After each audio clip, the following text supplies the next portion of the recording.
Okay, hello. It's about to start raining, so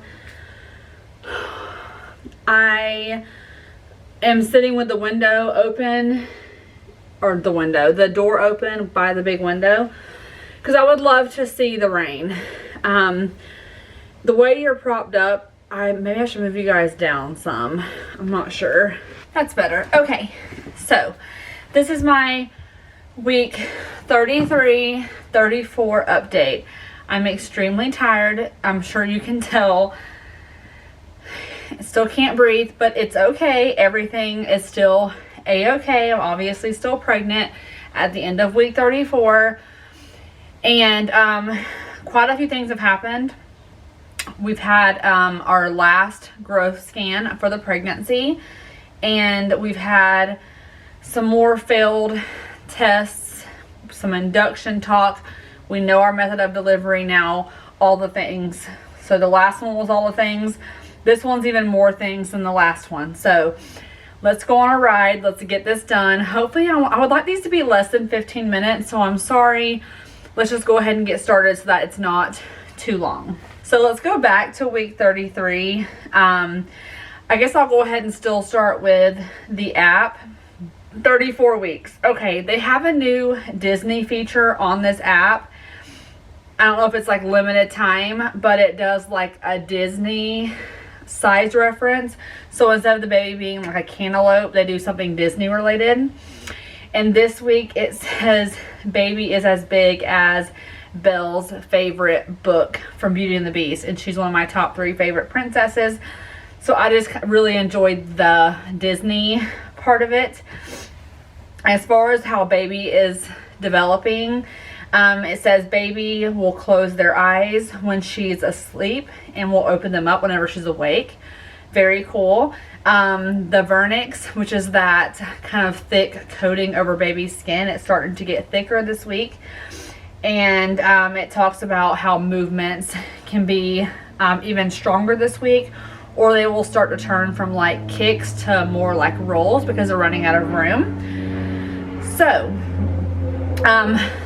sorry, there's an airplane flying over. So week 33, there has been just quite a few things that have started in week 33. One of the main things that I want to talk about, because I'm actually super excited about this symptom. And guys, pregnancy symptoms should automatically, you should just know, like TMI. But I started having some leaking this last week. I'm so excited. I was definitely very concerned about being able to breastfeed because of a breast lift and augmentation that I had done 2 years ago. I've heard very mixed stories. I feel like half of you said yes, it caused a problem. The other half said no, it did not. And a few of you have had my exact incision, exact surgery, and basically have a mirrored surgery to mine. The majority of you said that you actually could breastfeed, and so I'm so thankful. And I am having that leaking of colostrum already, and I'm just like, yes, that makes me feel very, very good, because I feel like that's a sign that something's already trying to happen. So fingers crossed, it's a good sign, and that I will still be able to breastfeed. It's something that I really want to give to her because my other kids got it, and it's just what I prefer to do. No hate either way, of course. You guys know I don't care. I've done formula, I've done breastfeeding, but I do want to give her the same opportunity to have breast milk. So, second symptom for 33, pressure. Just because you get farther along, baby gets bigger, there's more weight, and the pressure is just there, and it's not fantastic. So pressure, and then Braxton Hicks, except they are starting to come now like in long runs. I had a run of 4 to 5 minute apart Braxton Hicks contractions for almost an hour and a half, and I said, okay, at the 2 hour mark I will go to the hospital. They stopped about an hour 45. They kind of spaced out, and I'm like, okay, I'm not going. I feel like I'm comfortable enough to know if I feel like it's actually labor or not. Kind of how I felt the last time I went to the hospital around week 30, when I was like, okay, these contractions are continuing to come, like we need to go in. I didn't get quite to that point, and I'm glad I didn't, because they did stop. Now, heartburn, yes, I feel like heartburn's here to stay. And judging off the last ultrasound, which I will get into in a second, like, I don't believe the myth of the hair in the heartburn situation, but let's just say that I'm pretty sure I'm gonna reap a good reward for all this heartburn.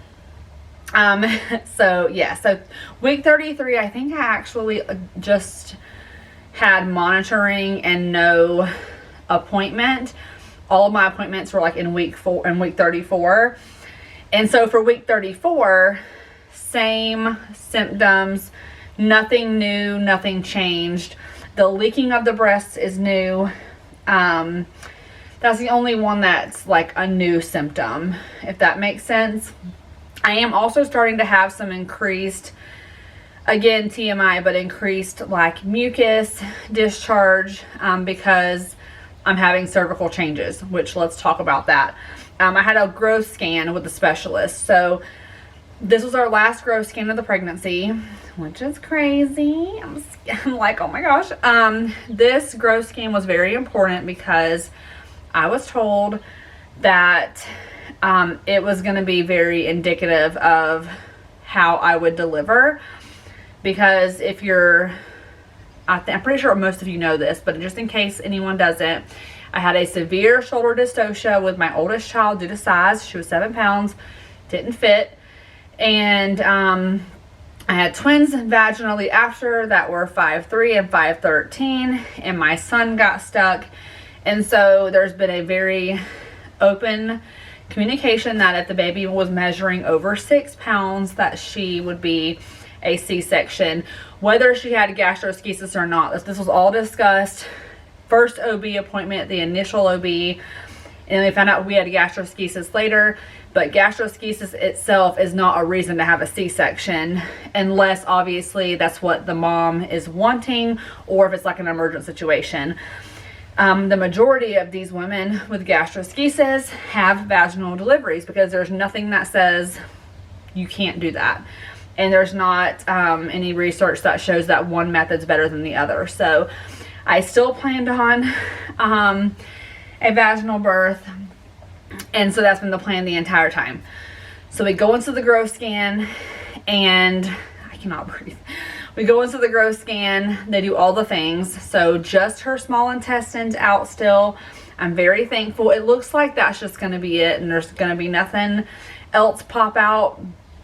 If there was, we would still see it. We still have a few ultrasounds scheduled in the coming weeks.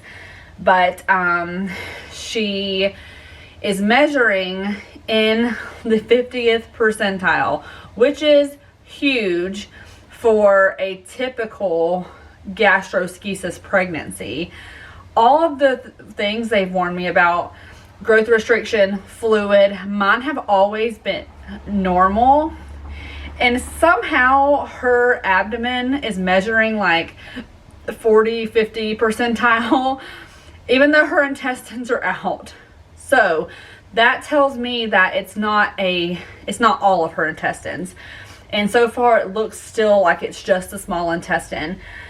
And so every physician, my specialist and my regular OB, is very happy with that. I'm very happy with that.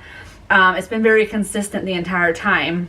My fluid's always been consistent, so I am very, very happy with that. It makes me just feel relieved that there's been consistency somehow, and it's been a good kind of consistency. So as far as her weight is going, she is measuring 5 pounds 4 ounces. That's a lot bigger than my other kids have measured at this time. And it's not like abnormally large or anything. I just typically have like a 7 pound full term 40 weeker. And that does not seem to be the case with her. For some reason, she's going to be on the bigger side. And these ultrasounds aren't 100% accurate. So she could be 4 pounds 4 ounces measuring or 6 pounds 4 ounces measuring, but we have to go off of the ultrasound because that's the closest that we can get. And so that's what the growth scan said. And there is more bowel dilation. She went from a 1 centimeter, she's now 2 centimeters of her bowel is dilated 2 centimeters. At 3 centimeters, she will have to come out. And so right now she's okay still being in. That is something that will continue to be checked when we have our regular ultrasounds. And it's something that's in the back of my mind. However, I know it can go up and down, so I'm not thinking that it's just going to keep getting bigger and bigger. It was a 1, went to 0, went to 2, so I know it can kind of have just this variable in the size. But when I went to my OB appointment for my 34 weeks, it was decided at that time that we would have to have a C-section. And ooh, every time I say that word, like I know I'm having it, I start to feel a little bit emotional about it. It's taken me a while to come to terms with knowing that I'm going to have a C-section, which they have always been like my biggest fear about delivery. I've never wanted one. I fought not to have one with the twins. And I know that it is what is best for this baby to have a C-section, because we don't want her to get stuck, for one, because the risks with shoulder dystocia are pretty crazy. We're talking like lifelong effects of not being able to move limbs. And then also on top of that, she has gastroschisis, so we don't need her having 2 issues trying to come out and get stuck, and then it turns into an emergent situation. And I trust this physician to be honest with me, and he was honest with me. He said that he would be willing to try vaginal birth up until I was about 36 weeks. So if I were to go into labor on my own during week 35, he would be more apt to be like, let's just get her out vaginally. But guys, I don't feel like I'm going to go into labor before my induction at 37 weeks. He did do a cervical check. I was 1 centimeter. He said I was like a loose 1 centimeter, and my cervix was soft. However, people can be 1 centimeter for months, so that means nothing to me. I mean, that means nothing to me. I don't feel like I'm going to go into labor early. I feel like I'm going to make it to the induction at 37 weeks. Well, the induction will be in my 37th week. And we do know what 2 days are the potential dates. 1 is at 37 and 1 is at 37 and 4. We are waiting now to have the OR availability discussed with the hospitalist nurse, and she will call us here in a few days and tell us exactly which of those dates and what time to be there. So there's one date that I prefer more than the other one because of how it falls with the kids. So I'm just waiting to see like what's available, and I know what my preference is. And so when I find that out, I will obviously be relaying that to you guys. At least let you know that we have decided when and that we're going to be going in and things like that. Aside from that, she's failed her NSTs still, had to get ultrasounds to pass them. And so none of that has changed. She always passes her ultrasounds, which are more indicative of how she's doing and if she's in distress or not. The NSTs, they're not as, I would say, accurate as the ultrasound. So she's still doing great.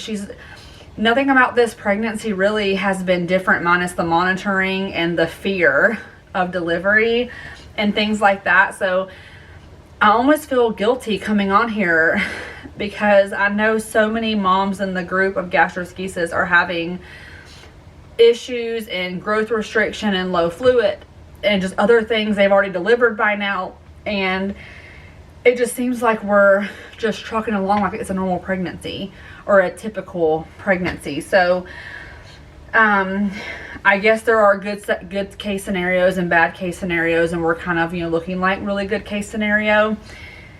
And that does give me some solace to know that she is growing really well.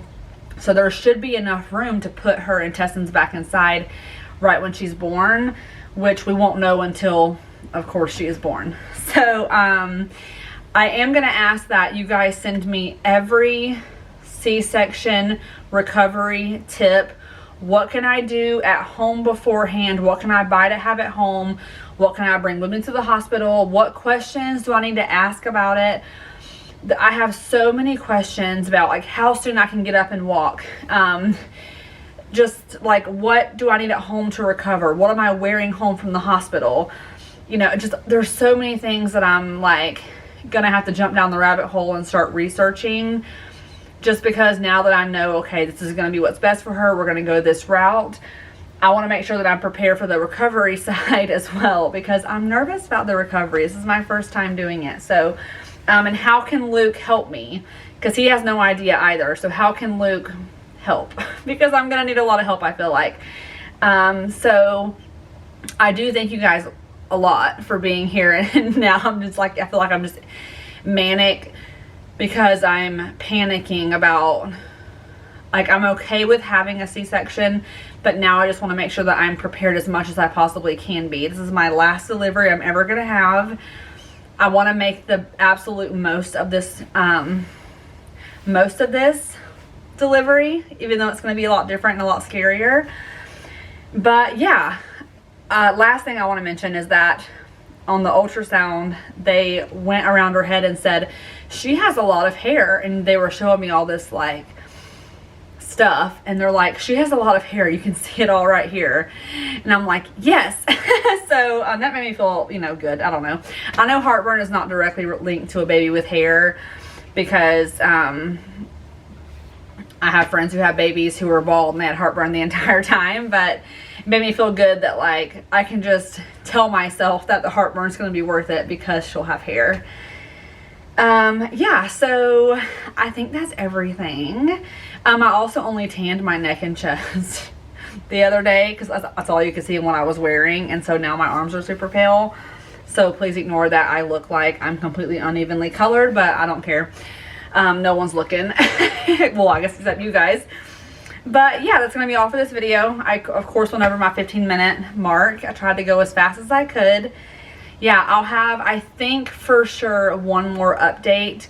I plan on doing an update like right before the induction to kind of tell you guys like how I have felt and kind of like what the scans have shown. Obviously, if I were to go into labor on my own, the research shows there's not exactly a known link to gastroschisis and why they go into labor early sometimes. But I feel like in the group, like half of them made it to induction and half had to deliver earlier than that, whether it be from natural labor just happening or for the baby going into like to distress, essentially. So, I mean, we still have a little over 2 weeks of pregnancy left. And so I feel like I am going to be on edge these next 2 weeks, just kind of seeing what my body does, because I can tell that it is gearing up for pregnancy, but I don't feel like it's anything that I'm worried about like actually going into preterm labor. So I'm pretty sure I'll make it to the induction. So we should have one final pregnancy update left, and then she'll be here, and I can't wait to meet her. I'm at that end where I'm getting tired, work is getting hard, and I'm just ready. So that being said, I will see you guys next time. Bye.